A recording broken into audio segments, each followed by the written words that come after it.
More than 2 years after hundreds of Egyptians were killed in the democratic revolution, the country is still waiting for justice. Tomorrow, prosecutors will try once again to convict ousted President Hosni Mubarak. He was sentenced to life in prison last year for ordering the killing of protesters, but his attorneys appealed, and Egypt's highest court ordered a retrial. The 85-year-old Mubarak is in frail health, currently receiving treatment at a military hospital in Cairo. Mubarak's first trial riveted the nation. Egyptians were stunned to see the man who'd ruled with an iron fist, looking vulnerable in court, forced to answer for his own actions. We spoke with journalist Etta El-Katne in 2011. Soon after Mubarak's trial began. Very shocking on a lot of levels. You know, you had first the excitement, and then you had silence, and then you had a lot of people actually tearing, you know, how the mighty have fallen. This was...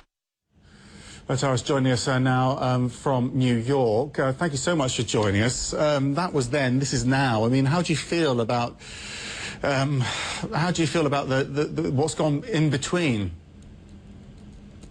Well, I definitely think the retrial tomorrow is very anticlimactic.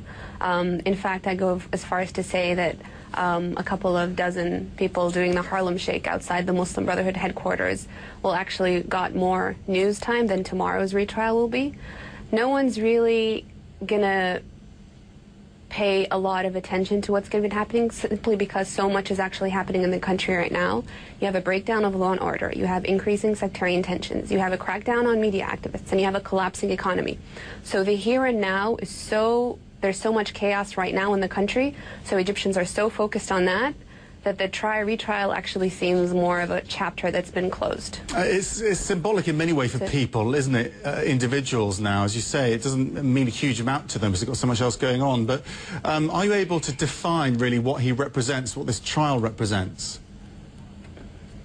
I don't think it means as much to many Egyptians as it did a while ago, simply because the new president and the new kind of regime after the military, people dying again in Port Said, the breakdown of the police state, all that's been happening on the ground right now, people are so focused on that the retrial for a lot of them is simply going to be a letdown. All the interviews with people who've actually had family members who died during the revolution, you'll find that a lot of them have lost hope, not just in the prosecution, but in their own lawyers.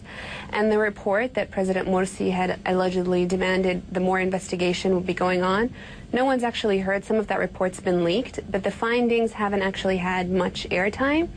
So I think, especially also because a lot of Egyptians are actually increasing in sympathy now towards Mubarak, that, you know, maybe under his day, yes, we had no food, we had no freedoms, but we still don't have those things, but we're actually poorer now and our lives are more difficult now than they were then. So actually you have a lot of people increasing in sympathy for him. Is the revolution dead? It's definitely not dead. It's still ongoing, but I think a lot of people are just very exhausted. You have even the activists themselves. People have become more apathetic, more lethargic. And when the shift towards the economy, you know, our foreign reserve have halved, more than halved since 2011, our balance of payments. You have almost half the population either under the poverty line or just above.